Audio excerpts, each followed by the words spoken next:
Bonsoir à tous, bienvenue dans les jeudis de l'ergoccupation. Nous accueillons ce soir Capucine Andy-Bourgois.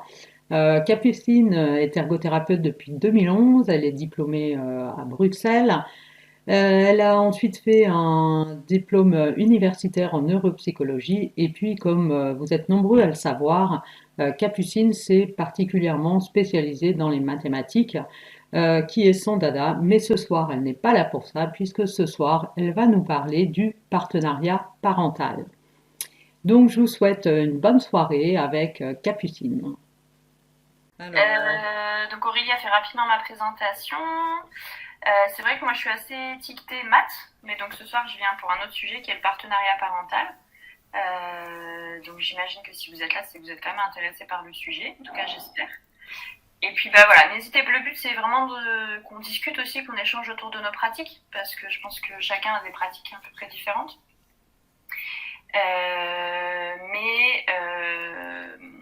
Enfin voilà, donc vous m'interrompez, il n'y a pas de souci, parce que j'aurai pas forcément accès aux questions, donc bah, Aurélie, tu me retransmettras, mais enfin voilà, n'hésitez pas à m'interrompre si nécessaire. ok. Et donc, je vous partage Et l'écran. donc, et donc, dès que vous avez une question, vous n'hésitez pas, vous posez une question dans le chat, ce qui permet de les retransférer après à Capucine. Donc ce soir, je voulais vous parler donc, du partenariat parental en ergothérapie.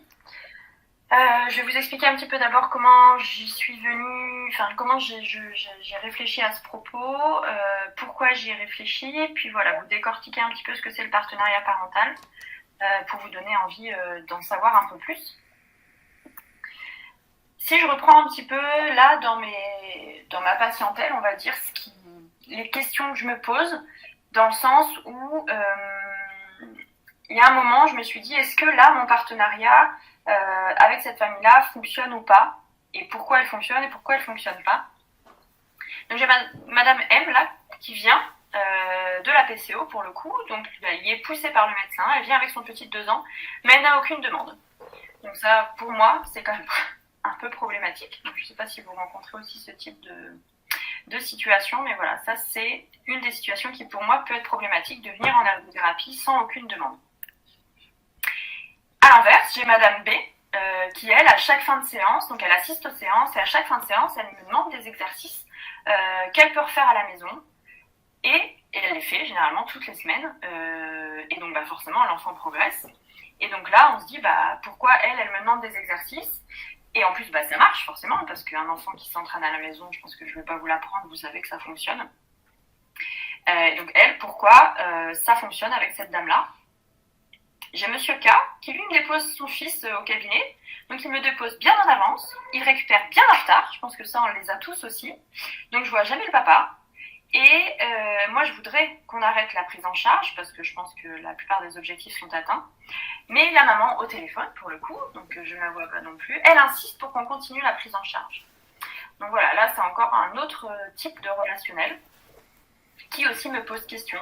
Pourquoi on n'arrive pas à arrêter? Pourquoi le papa pourrait être catégorisé comme fuyant finalement?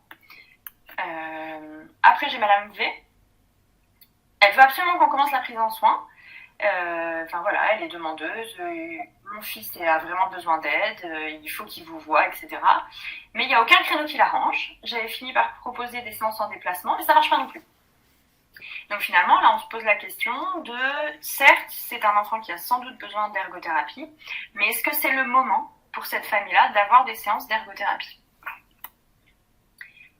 Un autre enfant, où là, pour le coup, on a fait les suivis au cabinet, on a vu les lacets qui étaient dans ses objectifs, et en fait, la maman me dit, certes, je vois bien qu'il arrive à faire au cabinet les lacets, mais à la maison, ça fonctionne pas du tout. Donc là, on se pose aussi la question du partenariat avec la famille et puis avec l'enfant aussi.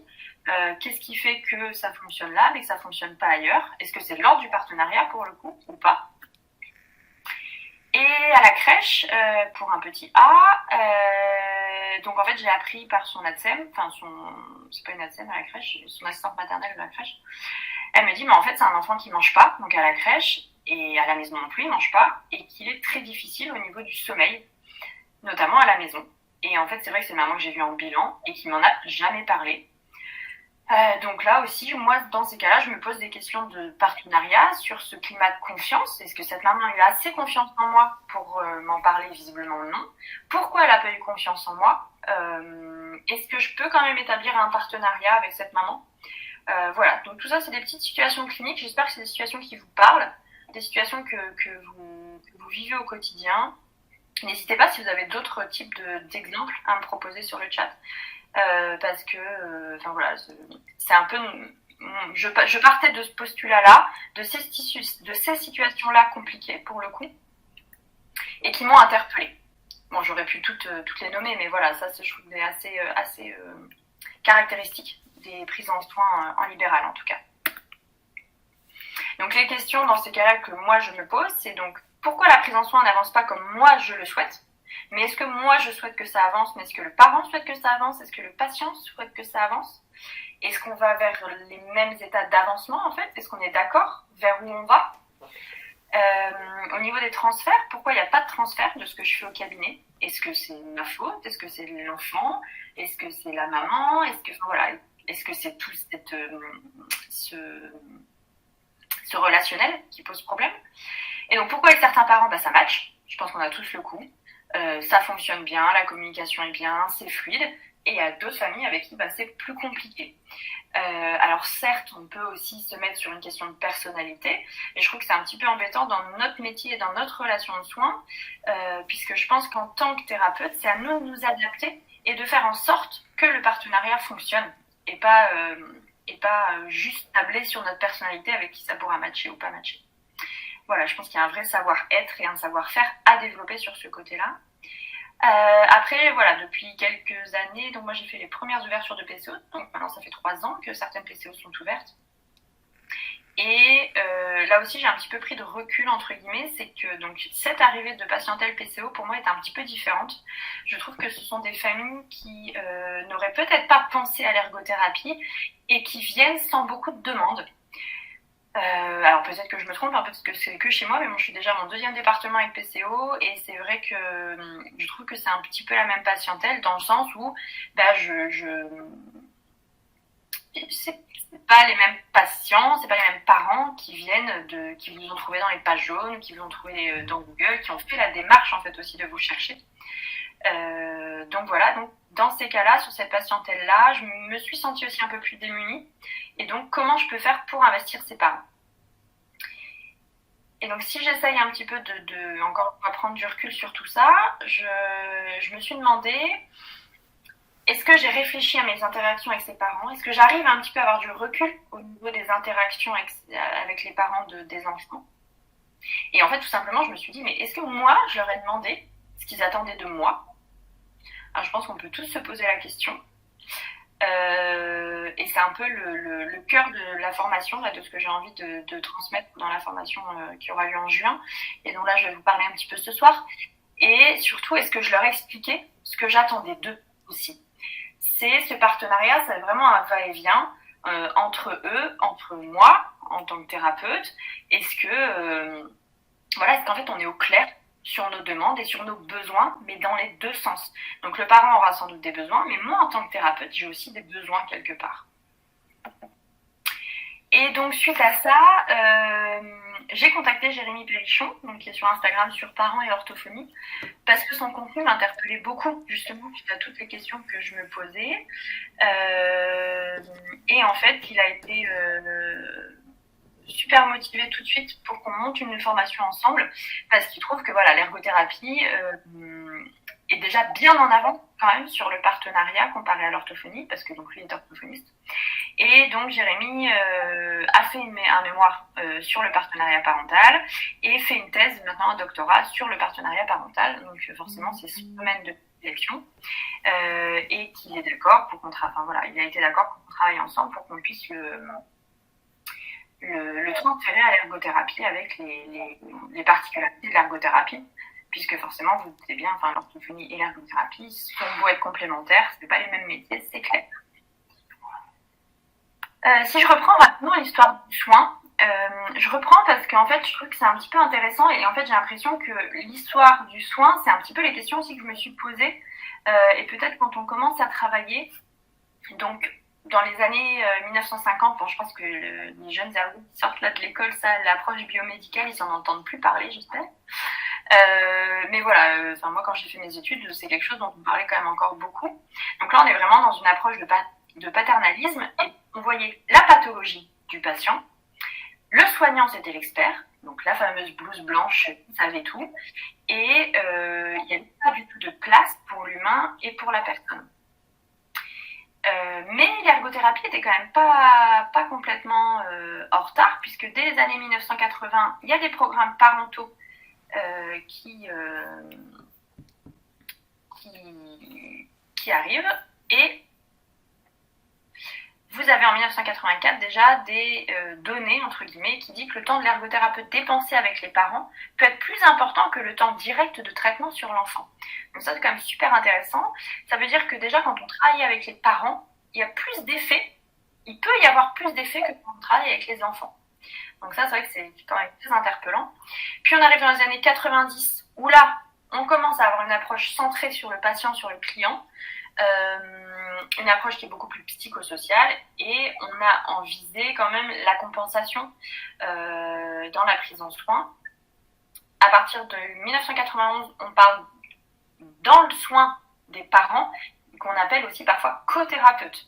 Donc je trouve que ça porte quand même bien son nom, hein. Co-thérapeute, ça veut dire qu'on est vraiment une équipe autour de l'enfant.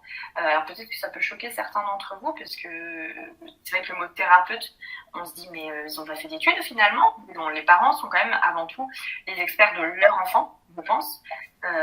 Donc ils ont un niveau d'expertise qui n'est pas négligeable. Et à partir de 2005, il y a le terme partenariat qui commence à être utilisé dans les données probantes, qui est souvent mis en parallèle avec le terme collaboration. Et on a un patient partenaire. Voilà, c'est le patient qui est partenaire du soin. Et c'est vrai que je pense qu'en commençant à travailler quand on est jeune diplômé, mais aussi pour se rassurer, on est axé beaucoup sur la compensation, etc. Et une vraie collaboration, un vrai partenariat nécessite aussi beaucoup de lâcher prise en tant que thérapeute, et parfois c'est pas facile, on ne va pas se mentir. Voilà. Oh.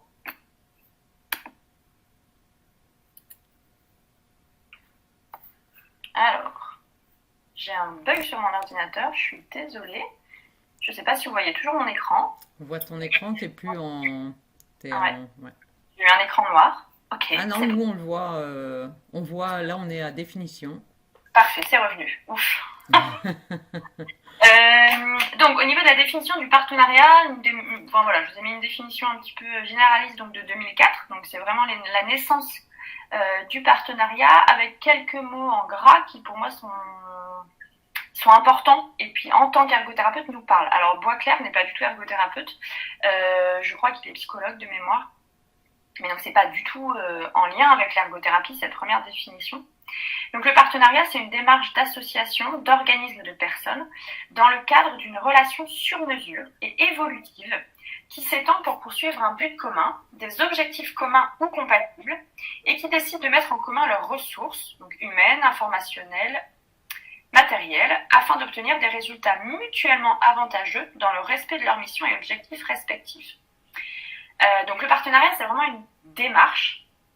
Moi, j'aime bien donc le terme une relation sur mesure et évolutive, parce que forcément, d'une famille à l'autre, d'un patient à l'autre, d'un parent à l'autre, vous allez avoir une relation propre à cette personne, et une relation que vous allez rendre propre aussi pour cette personne qui en a besoin à ce moment-là.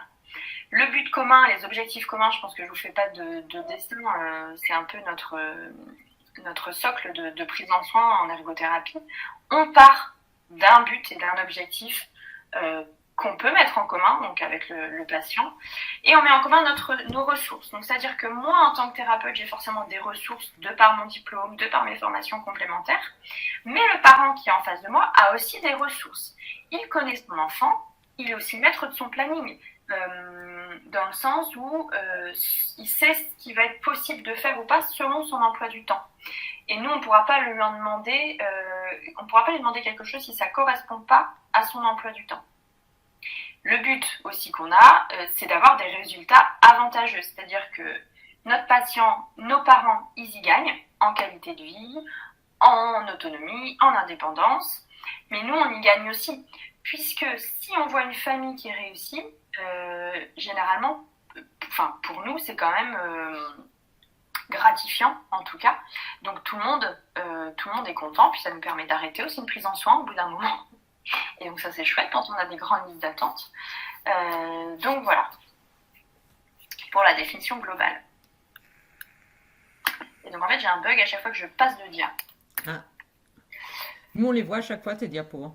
Ça bug pas du tout. Moi ça fait à chaque fois écran noir. Je passe. Je vais essayer de passer autrement. Donc, je vous ai un petit peu parlé du but généraliste. Je vais forcément maintenant m'axer sur l'ergothérapie, puisque si on est de plus en plus ergothérapeute, je pense que c'est pour ça qu'on est là. En ergothérapie, on trouve la première mention du partenariat en 2010 dans un article de Santinelli, qui est dans le gros bouquin Ergothérapie en pédiatrie. Donc, pour elle, le professionnel doit être capable de reconnaître les ressources de la famille afin de l'aider à développer son sentiment de compétence.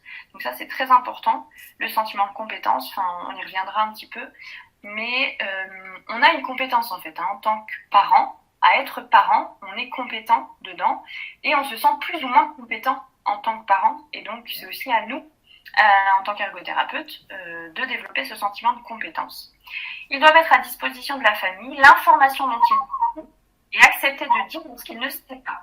En tant que thérapeute, on ne sait pas tout, et on peut expliquer à la famille que ça c'est un domaine qu'on maîtrise pas, qu'on ira chercher plus tard, ou qu'on peut envoyer vers une autre profession, vers un collègue ergothérapeute. Tout est possible.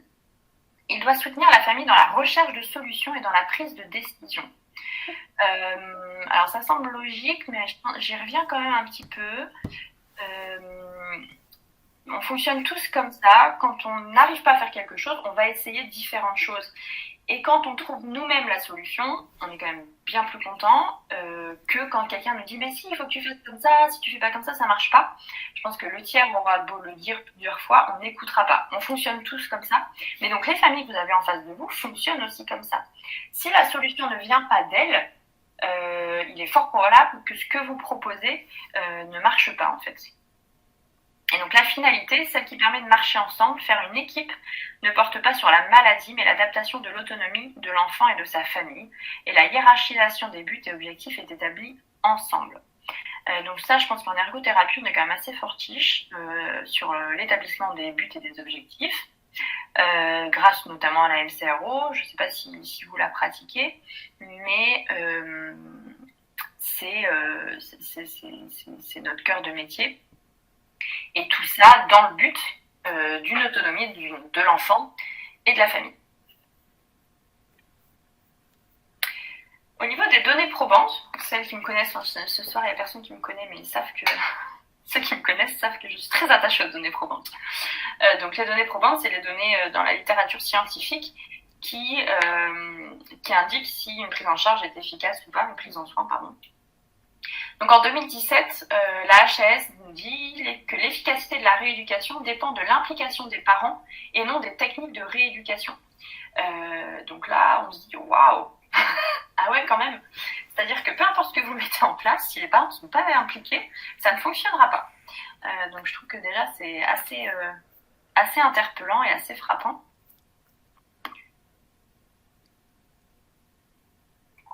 Après, il y a l'article de Novak en 2019, je pense qu'il est archi connu. C'est pas le même du webinaire que Adeline Avril, hein, celui qui était plus vieux. Celui-là, c'était vraiment pour tabler sur toute la prise en charge en ergothérapie pédiatrique.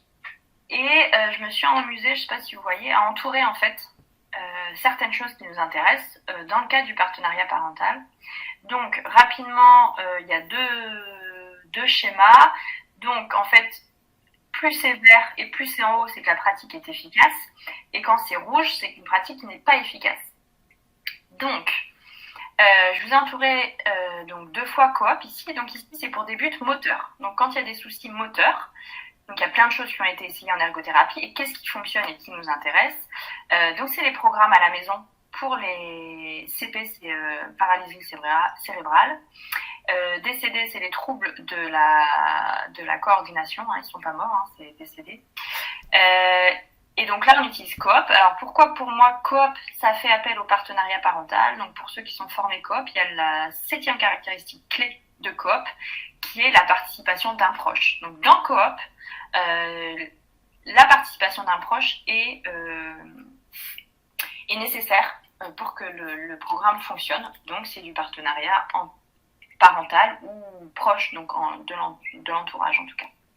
Quand il y a des soucis, donc behavioral, c'est comportemental, des soucis comportementaux même, c'est mieux. Donc là, il y a l'approche triple P, donc je ne sais pas si vous connaissez, mais c'est un programme de parentalité positive. Bon, bah voilà, ça veut tout dire, hein, parentalité positive. Donc encore une fois, on travaille sur les parents, on ne travaille pas directement sur l'enfant. Et donc là, c'est pour les troubles comportementaux et les ADHD, c'est les TDAH. En français.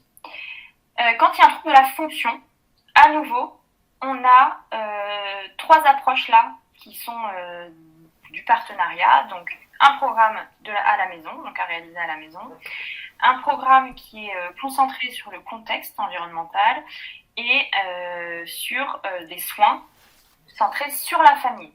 Donc on ne voit pas le patient tout seul, on voit toute la famille et c'est ça qui fonctionne. Au niveau de l'oralité, ce qui est le plus efficace, c'est une éducation des parents. Donc voilà, encore une fois, donc pour les suivis, pour ceux et celles qui sont formés en oralité et qui font des suivis autour de l'alimentation, une éducation des parents est très efficace pour ces troubles-là. Donc toujours le même article. On a ici pour les troubles cognitifs 3 programmes qui sont donc les thérapies de jeu pour les paralysés cérébraux et pour les ASD, c'est l'autisme. Donc là, à nouveau, c'est 3 programmes qui travaillent sur la maison. Donc forcément, quand vous travaillez, des programmes. Donc le programme à la maison, c'est les parents qui sont censés suivre un programme de réalisation à la maison. Alors forcément, dans les buts des parents, ce qui marche le mieux, c'est le coaching, l'OPC, on en reparlera. Les parents, l'éducation des parents, qui fonctionne à chaque fois, et la thérapie par le jeu. Donc on voit bien dans cet article de 2019, qui est quand même très complet, qui est donc une revue systématique des données, que l'utilisation du partenariat parental en ergothérapie est donc une pratique particulièrement efficace. Et efficace en plus dans tous les domaines. Là, on voit bien que peu importe le trouble de l'enfant, le fait d'utiliser du partenariat et d'être efficace là-dedans permet une amélioration. Donc une autre des données probantes, donc c'est l'ergothérapeute qui peut améliorer la participation et le développement de l'enfant ayant des difficultés fonctionnelles.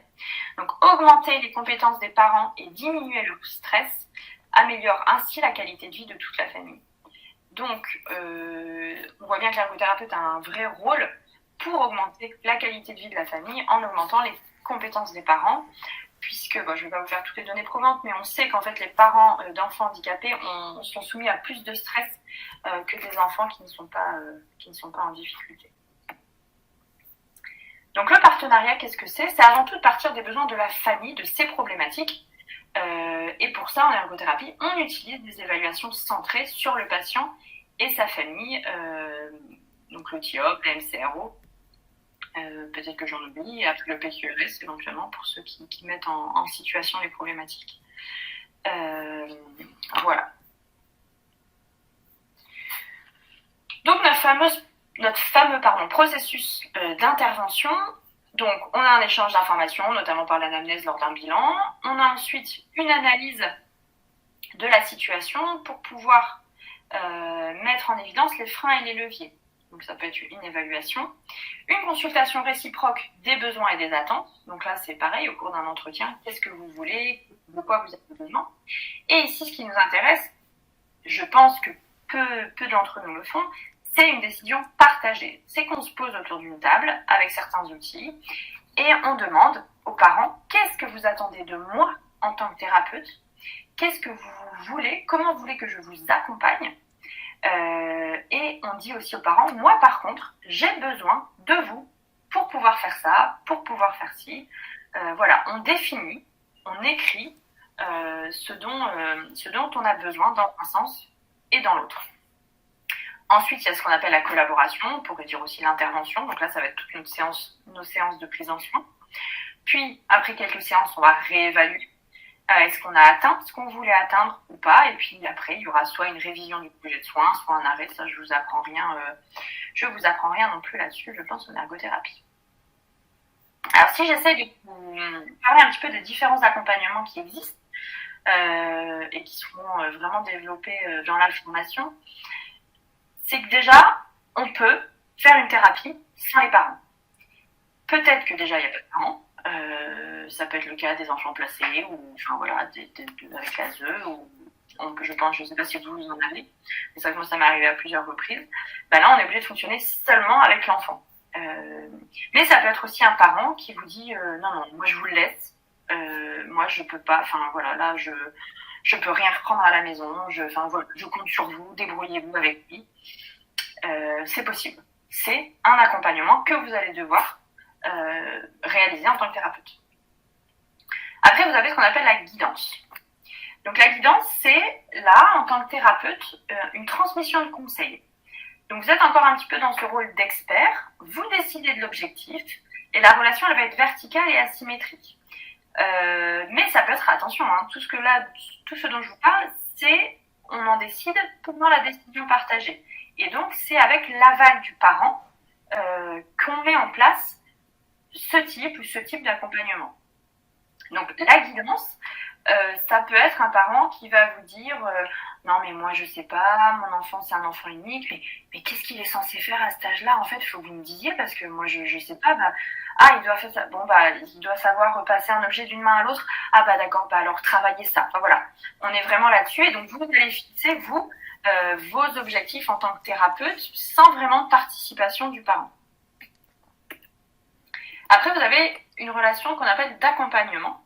Donc là, on est vraiment dans un climat de confiance. L'objectif, il peut être décidé par le thérapeute, mais en ayant pris un petit peu des choses, des besoins des parents. Donc, ils ne vont pas vous les formuler tel un besoin, mais ça va être, pendant une anamnèse, par exemple, vous avez entendu que, j'en sais rien, le rituel d'endormissement est compliqué.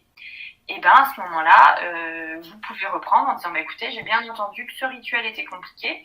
Donc moi, ce que je vous propose, c'est qu'on essaye de définir ensemble un objectif par rapport à ce sommeil, et donc qui est un endormissement en 30 minutes. Voilà, je pense que c'est possible, qu'est-ce que vous en pensez, etc.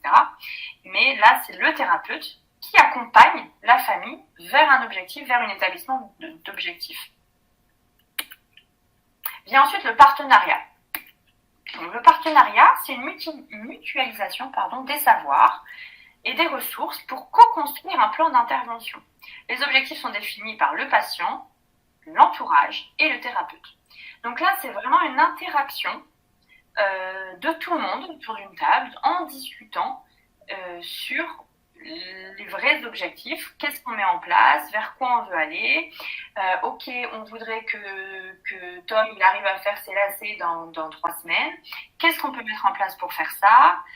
Ok, donc pendant la première semaine, on va plutôt s'entraîner au cabinet. Pendant la deuxième semaine, vous allez devoir vous entraîner aussi à la maison. Et la troisième semaine, ce sera peut-être à l'école. Qu'est-ce que vous en pensez? Est-ce que ça vous semble machin? Et là, la famille va peut-être vous dire ah mais non, mais moi à la maison, je pense que ça ira. Au pire, je lui fais. Mais par contre, l'entraînement de foot, c'est vachement important qu'il puisse le faire.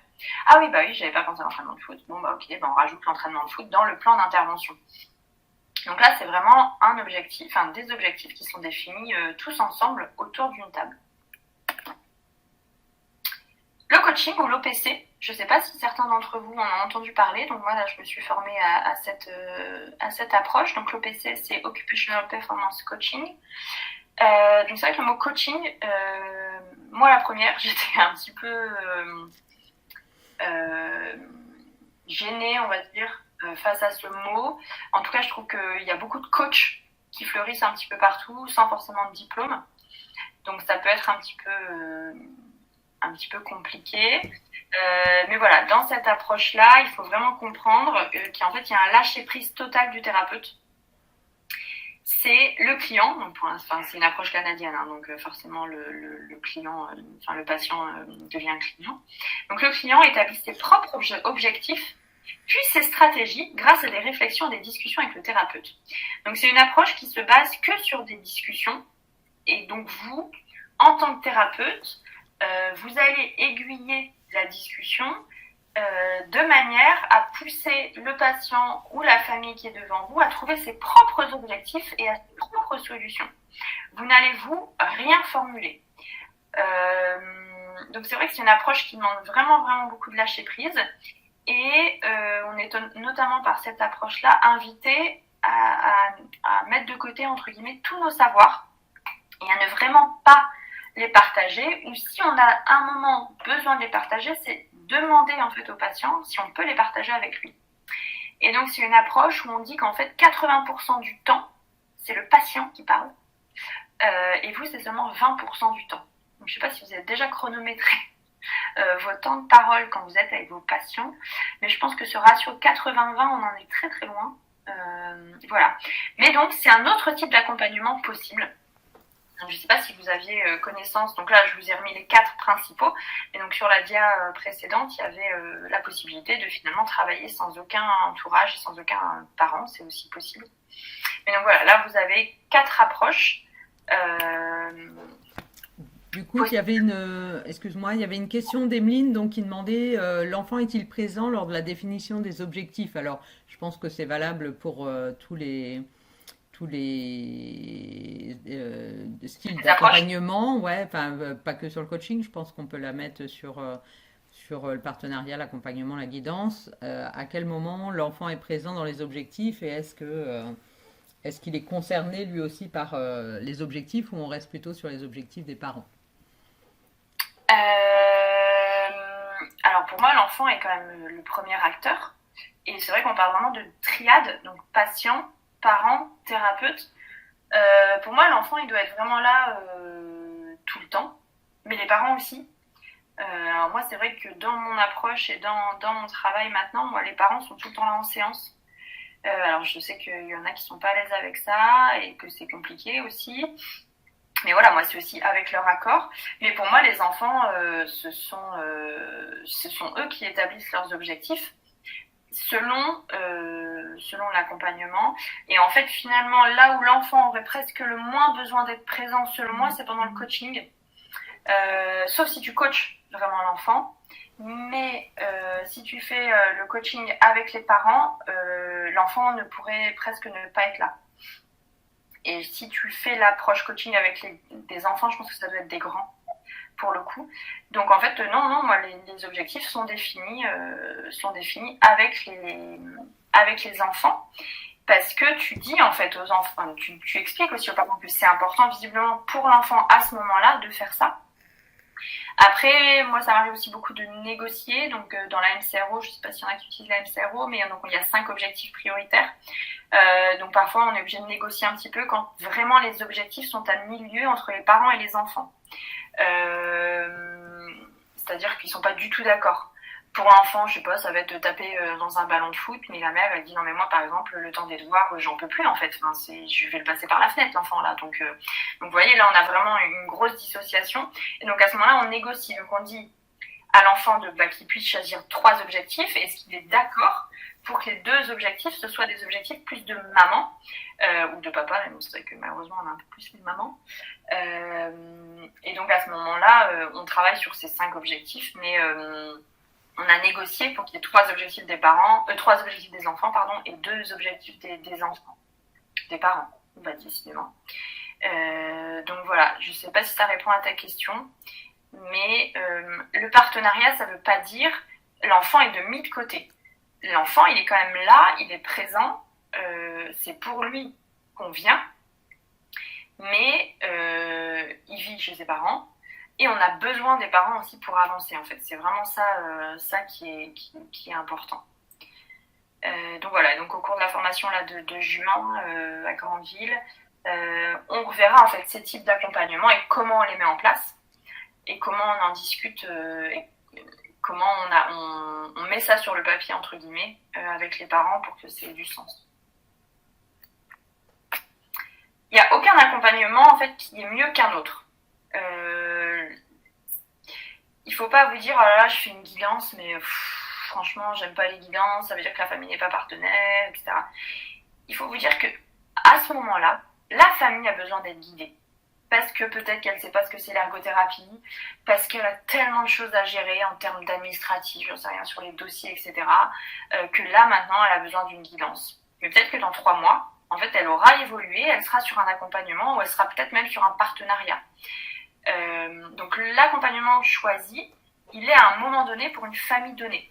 D'où l'importance de faire, quand on a parlé du petit processus, d'où l'importance de réviser le projet de soins et de voir là dans l'accompagnement est-ce qu'ils ont besoin de plus, est-ce qu'ils ont besoin de moins. Et donc cet accompagnement, les différents accompagnements dont je vous ai parlé, ça évolue dans un sens comme dans l'autre en fonction des besoins. Mais le but c'est vraiment de rendre la famille actrice pour le coup c'est mieux, actrice du projet de soins. Et que s'ils veulent que ce soit une guidance, que quelque part ils l'aient décidé et qu'on l'ait dit en fait ensemble. Ok, là vous avez besoin d'une guidance, pas de souci, je m'occupe de ça.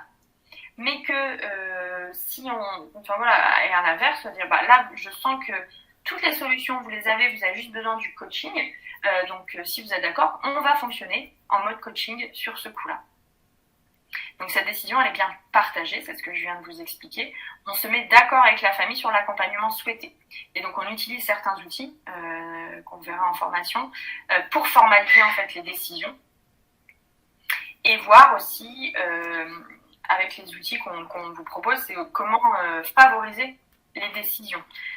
Parce que voilà, je vous en ai parlé un petit peu en introduction, mais il y a sans doute un savoir-être, un savoir-faire pour favoriser les décisions partagées.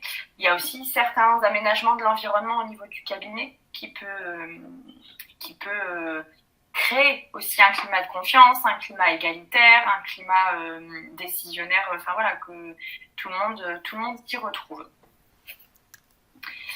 Et pourquoi en fait le partenariat pour moi est super important, c'est que donc, ce partenariat va augmenter le sentiment de compétence du patient et du parent. Comme ce sont les propres décisionnaires, peu importe l'accompagnement qu'ils choisissent, ça va augmenter leur sentiment de compétence, et forcément le nôtre aussi plus tard, mais voilà, c'est vraiment tout le monde s'y retrouve dans ce partenariat. Et donc, un parent qui a le sentiment d'être plus compétent, c'est un parent qui aura une meilleure qualité de vie. Un parent qui a une meilleure qualité de vie, c'est un enfant qui a aussi une meilleure qualité de vie. Donc voilà. Donc, merci pour votre attention en tout cas.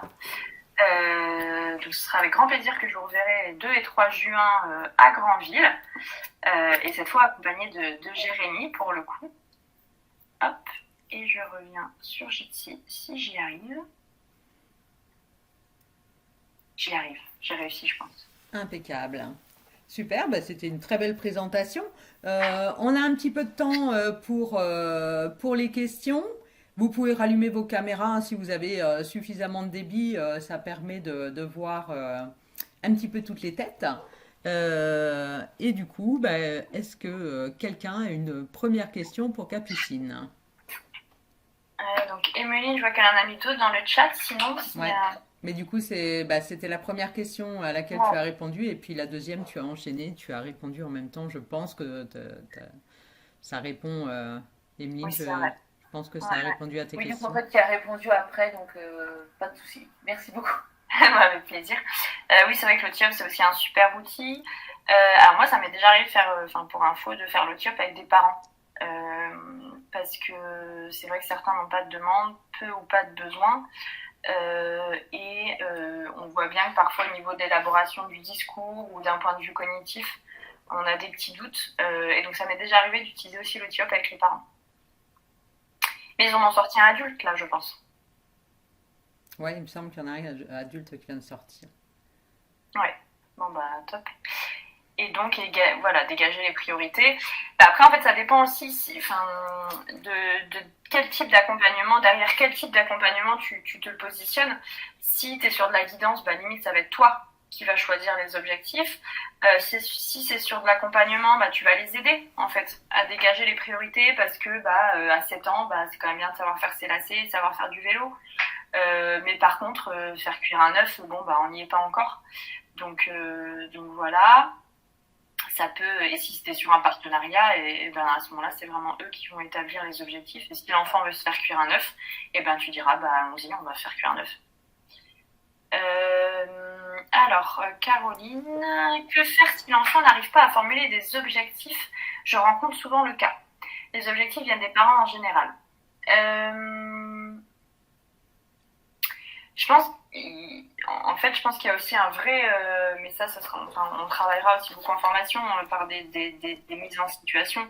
Il y a un vrai savoir-faire, je pense aussi, pour générer ce climat de confiance aussi avec l'enfant. Et parfois, il faut écarter le parent, puisqu'il laisse pas non plus la place à l'enfant. Enfin, ça arrive aussi beaucoup. Ou bien l'enfant peut avoir peur de formuler certains objectifs.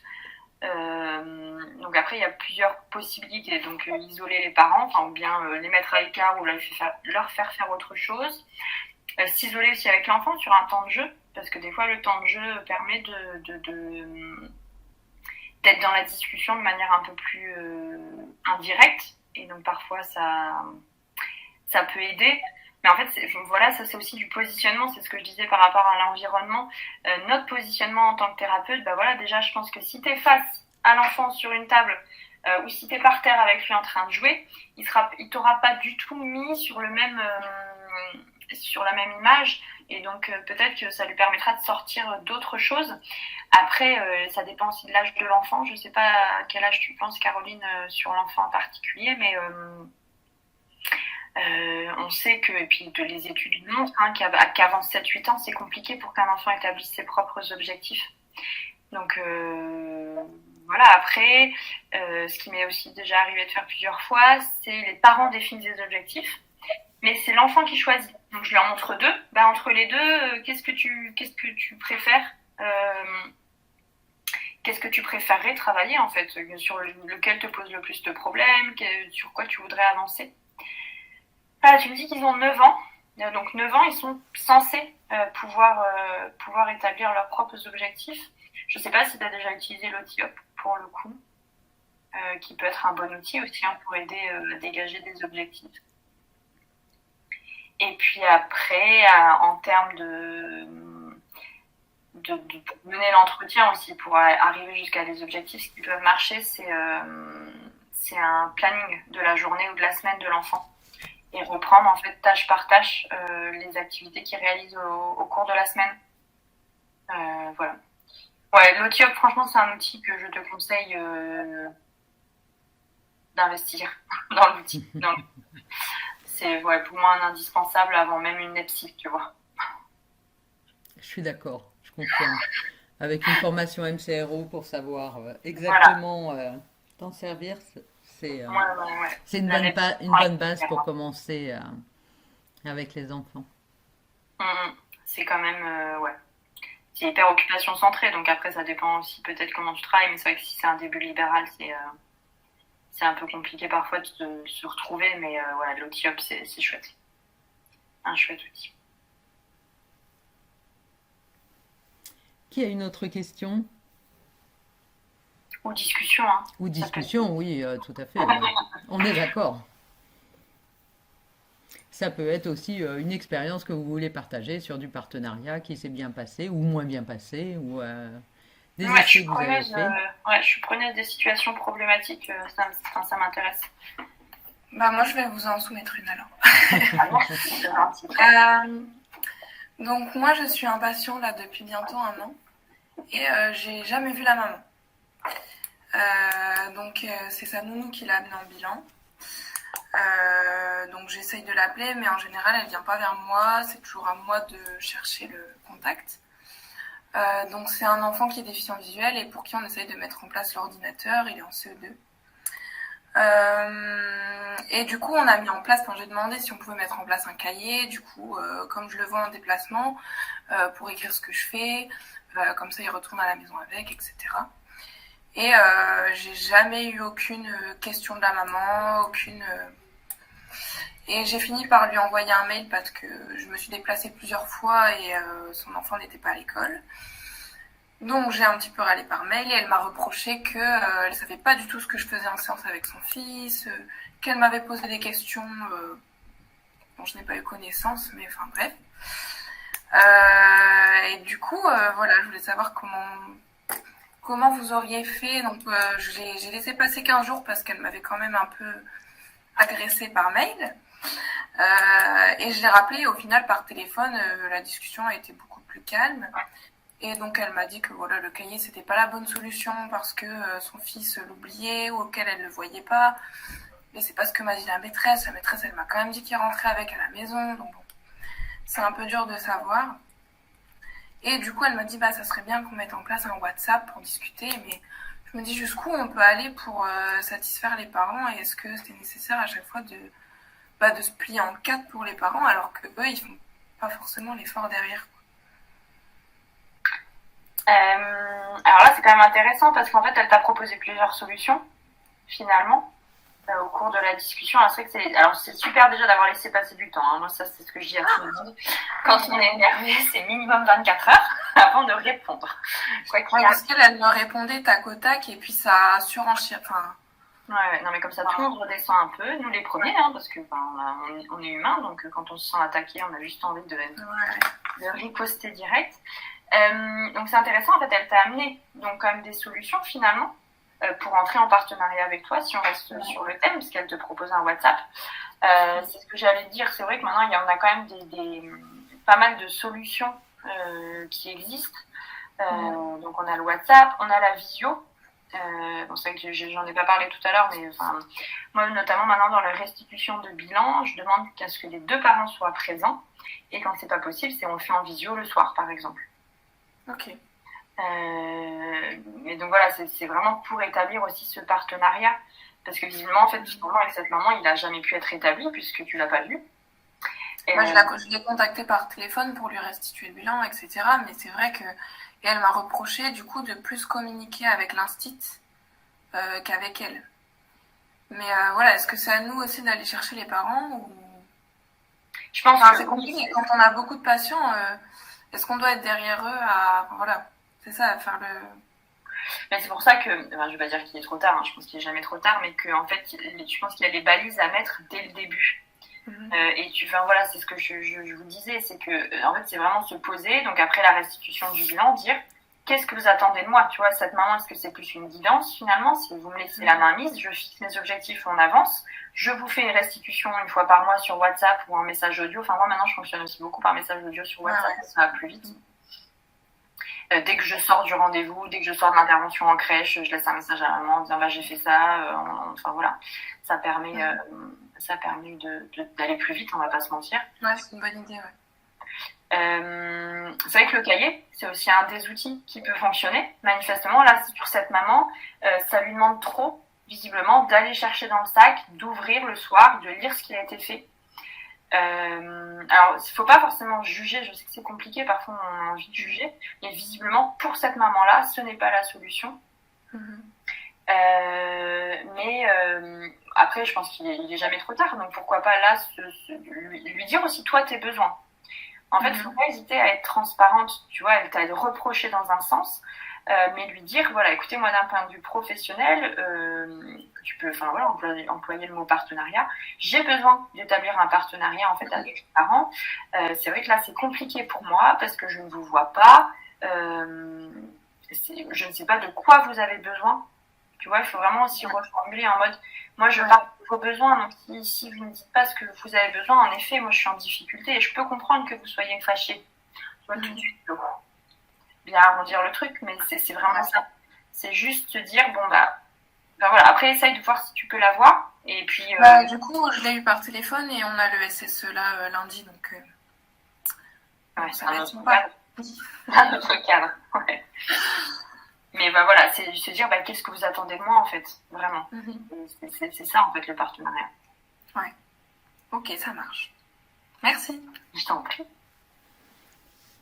Morgane qui demande si je comprends bien, tes objectifs sont établis après le bilan lors de la restitution. Alors pas forcément. Moi mes objectifs parfois, salut Morgane. Mes objectifs sont souvent ou parfois définis avec la MCRO. Mais après le bilan, en fait, on reprend et je formule en disant, donc en fait, les activités problématiques, est-ce que vous êtes d'accord pour que ce soit des objectifs? Parce que je trouve que parfois on a tendance à squeezer un peu cette étape. Pour nous, c'est hyper limpide parce que la MCRO, on l'utilise tous les jours. Mais est-ce qu'on les a prévenus que ça allait nous servir à ça ou pas? Et en fait, après le bilan, c'est là où ce dont je vous parlais de la décision partagée. C'est là où on voit ensemble quel type d'accompagnement ils ont besoin là aujourd'hui. Ok, je vois, oui, d'accord. Oui, donc parce que parfois ça change. Quand on les voit en bilan, il y a des idées qui sont plus ou moins là, mais pas tout à fait fixées, qui après réévoluent et ou font leur bonhomme de chemin peut-être par rapport aux infos données par le bilan. Ouais, alors c'est trop bien quand ça fait son bonhomme de chemin parce que ça, là tu seras un petit peu plus sans doute dans le coaching. C'est-à-dire que c'est des parents qui ont continué à tourner, entre guillemets, qui ont commencé à réfléchir et peut-être à réfléchir à certaines solutions. Donc là, c'est hyper intéressant. Tu seras sur une bonne démarche, à mon avis, de partenariat, voire de coaching. Et c'est des parents qui ont besoin d'être un peu poussés sur certaines choses. Mais voilà, pendant la restitution, après, si les objectifs changent, les objectifs changent. Tu les reformalises, tu les écris en fait à ce moment-là. Est-ce que vous êtes d'accord? Et puis sous combien de temps vous avez besoin de ça? Parce qu'il y en a parfois qui ont des objectifs temporels parce que j'ai eu ça là cet été, il y avait une petite qui fallait absolument qu'elle porte une robe en tulle là, mais qui ne supporte pas au niveau tactile. Là ça veut dire que cet été il faut qu'elle puisse supporter ça. Tu vois, mais là c'est les parents qui établissent vraiment les objectifs avec en plus le temporel. Je pense qu'il faut pas avoir peur de leur définir aussi nos outils. Tu vas leur dire, ça là, la MCRO, j'utilise la MCRO déjà, et en fait, c'est quelque chose qui va nous servir éventuellement à avoir des objectifs pour pouvoir travailler là-dessus. Pareil pour l'OKIOP. Je pense qu'il ne faut pas avoir peur de communiquer en toute transparence, en tout cas. Ok, merci. J'ai répondu à ta question ou pas? Oui, tout à fait. Alors moi, j'avais une petite question. J'ai une petite fille en fait de 8 ans. Lorsque sa maman m'a appelée pour une demande de bilan, elle m'a évoqué énormément de difficultés. Elle m'a adressé en fait un tableau de sa fille très compliqué, avec beaucoup de difficultés dans son quotidien. Et puis finalement, donc j'ai réalisé un bilan et les difficultés ne ressortaient très très peu dans ce bilan. J'ai voulu. Ça veut dire que tu as fait des bilans normés? Voilà, j'ai fait des bilans. En fait, c'est pas chuté, c'est ça? Voilà, c'est ça. Alors, on voit quelques difficultés, mais très. Alors, elles sont pas pathologiques. En fait, ces résultats ne sont pas pathologiques. Donc, j'ai quand même. Donc, d'après sa maman voulait faire un suivi. Donc, j'ai fait quelques séances avec des mises en situation en me disant peut-être que on est passé à côté de quelque chose lors du bilan. Et puis finalement, me retrouve un peu en difficulté parce que je la trouvais pas. Je voyais pas les difficultés qu'elle rencontrait. J'ai appelé les autres professionnels qui la suivaient et aussi sa maîtresse à l'école. Et puis finalement, il en est ressorti que la petite n'avait pas tant de difficultés, mais que la maman était vraiment très très en demande et qu'elle dressait en fait à tout le monde un portrait de sa fille presque catastrophique, vraiment, et que elle voulait mettre plein de choses en place. Et voilà. Et en fait, cette petite-là, elle est très très effacée. Elle a dit que elle parle très peu. Bon, quand il n'y a pas sa maman, elle arrive à parler un peu plus. Mais du coup, je me retrouve embêtée parce que je pense que les séances ne seraient pas nécessaires. Il faudrait en fait laisser un petit peu la petite vivre aussi. Et en fait, ce serait la maman qui aurait besoin plus d'un accompagnement. Ça la rassure en fait que l'accompagnement continue, mais c'est elle que ça rassure et ça n'a pas d'impact direct en fait sur la petite. Donc je me retrouve un peu embêtée parce que... Donc la petite, elle a pas d'objectif? Non. Elle a 8 ans, hein, c'est ça? Oui, c'est ça.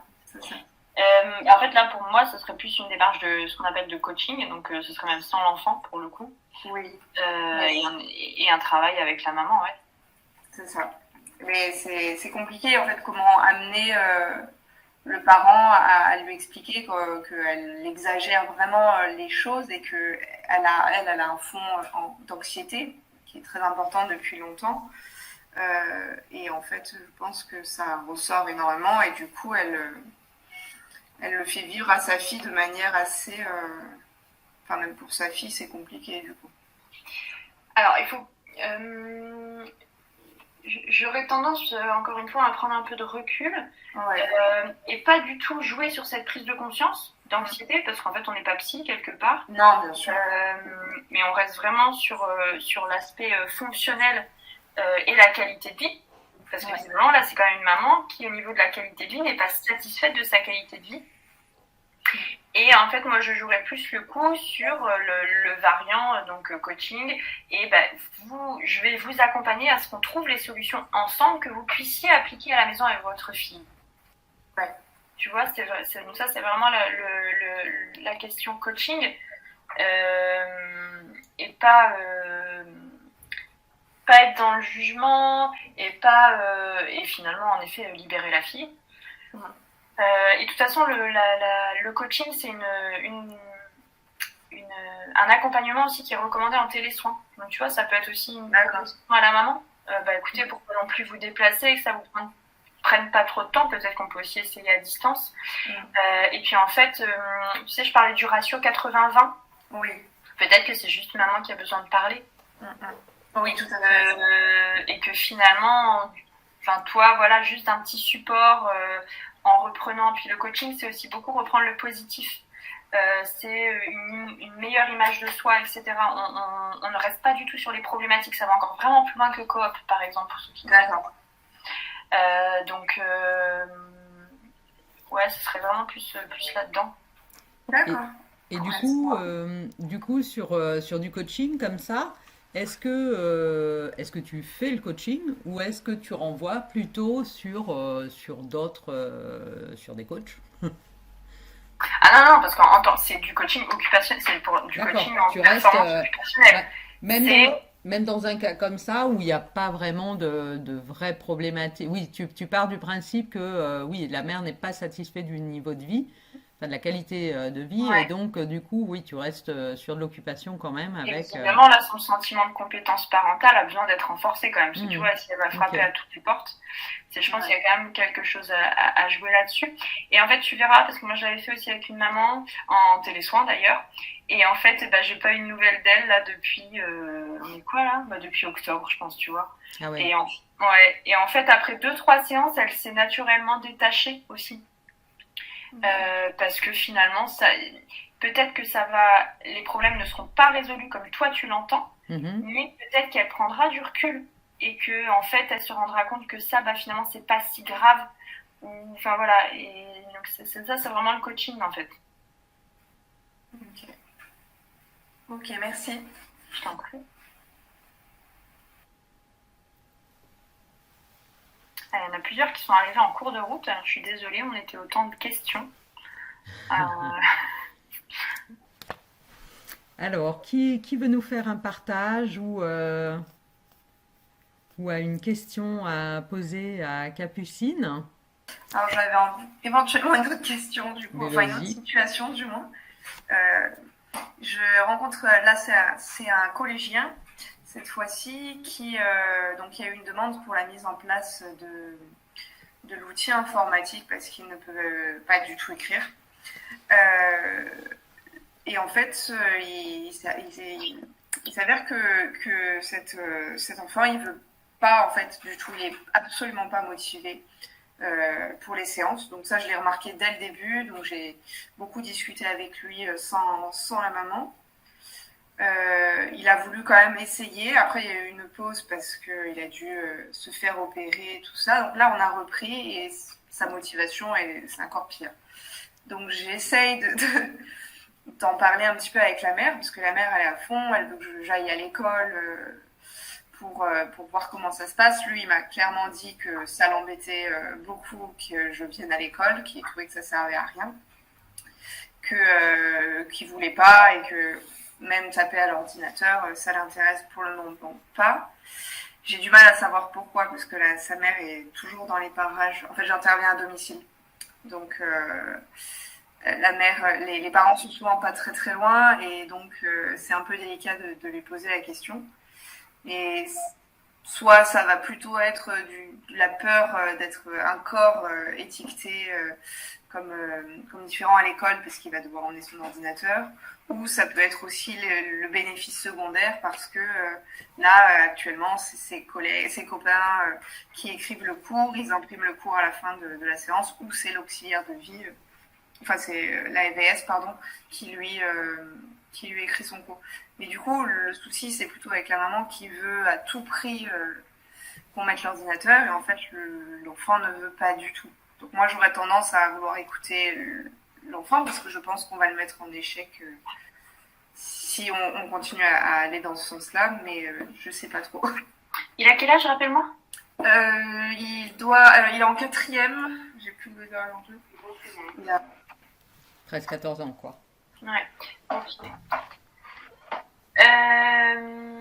Je suis aussi, enfin, moi j'ai aussi plutôt tendance souvent à écouter l'enfant, et ma phrase un peu magique c'est que je perds mon temps et qu'eux perdent leur argent.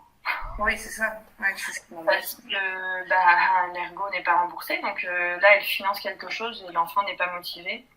J'ai aussi souvent une phrase type qui dit que la motivation de la rééducation c'est 50% de l'atteinte des objectifs. Donc pas de motivation, on est à 0. Voilà, c'est ça, c'est exactement ça. Alors bon, c'est des phrases types, mais il n'y a que ça comme objectif à travailler avec ce jeune? Oui. Ouais, ça, en tout cas, en fait, je pense qu'il a vu des professionnels depuis toujours.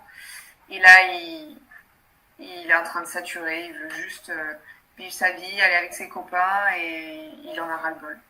Et je pense que sa mère s'inquiète beaucoup pour lui et du coup prend beaucoup de décisions pour lui. Donc ouais, je pense que je referai un petit topo avec la mère et l'enfant en disant que voilà, là je pense tu laisses la porte ouverte en disant que quand il est prêt, il n'y a pas de souci. Mais oui, c'est ça. Comme tu dis, je pense que tu as la solution aussi, c'est que tu apportes la chose en disant en fait il y a une AVS qui prend note et il y a les copains qui prennent note. Donc lui il a aucun souci en fait. Donc finalement il a tous ses cours. Et oui, complètement. Et lui, il ne veut pas changer cette situation, lui convient bien actuellement en tout cas. Moi, j'ai eu exactement le même problème ce matin justement. C'est un petit qui est dyslexique, dysorthographique, dyspraxique, enfin un peu la totale. Et du coup, on teste sur sa maman, elle m'envoie un message, elle me dit est-ce que vous pouvez me faire un compte rendu pour la MDPH, il faut qu'on demande un ordinateur, etc. Donc je fais une séance avec lui où je lui pose des questions de savoir comment ça se passe à l'école, on fait un essai avec les logiciels, etc. Il se rend compte que c'est super bien, les logiciels pour se corriger. Et après je lui pose la question, est-ce que tu aimerais du coup utiliser l'ordinateur et il devait me répondre par jamais, rarement, souvent, parfois ou toujours. Il m'a dit ah non, jamais. Et du coup j'ai dit ah bon, pourquoi tu viens de me dire que c'était super, tu pouvais corriger tes fautes.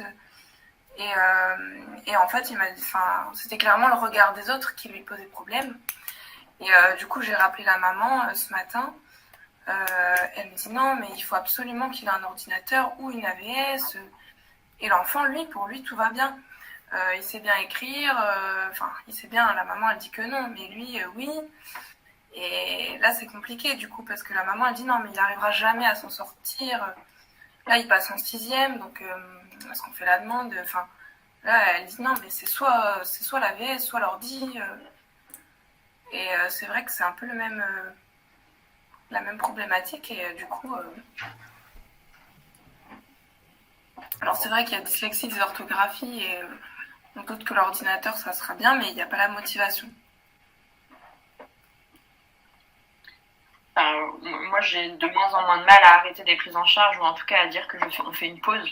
La pause, parfois, fait moins peur que dire on arrête, en disant bien, on laisse la porte ouverte et que quand il est prêt, on verra ça.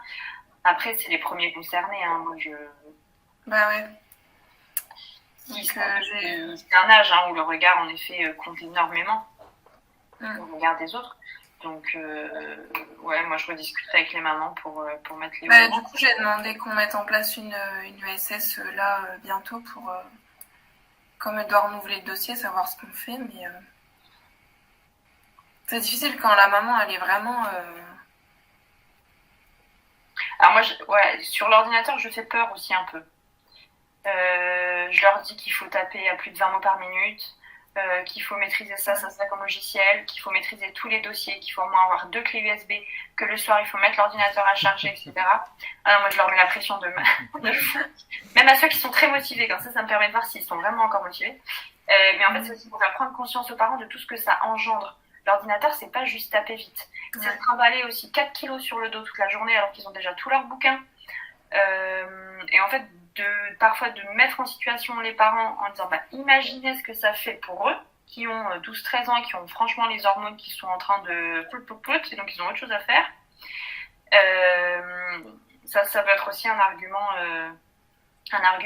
Et puis après il y a aussi les données probantes qu'on peut chercher. Et on se rend compte qu'après une mise en place d'un type trop précoce, il n'y a que 20% des élèves qui continuent à l'utiliser.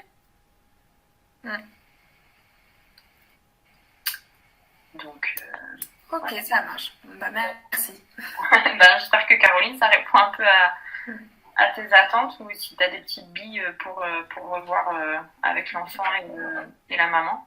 Oui, non, merci. C'était un peu ce que je pensais. Ça confirme du moins ce que j'avais pensé à expliquer. Là, j'ai clairement dit à la fin de la séance de bien y réfléchir, de ce qu'il avait envie vraiment, et donc on allait en reparler la semaine d'après. Donc, partir des demandes, de toute façon. Enfin, voilà, il n'y a pas de demande, il n'y a rien à faire. Non, c'est ça. Surtout à cet âge-là. Ah oui, c'est sûr.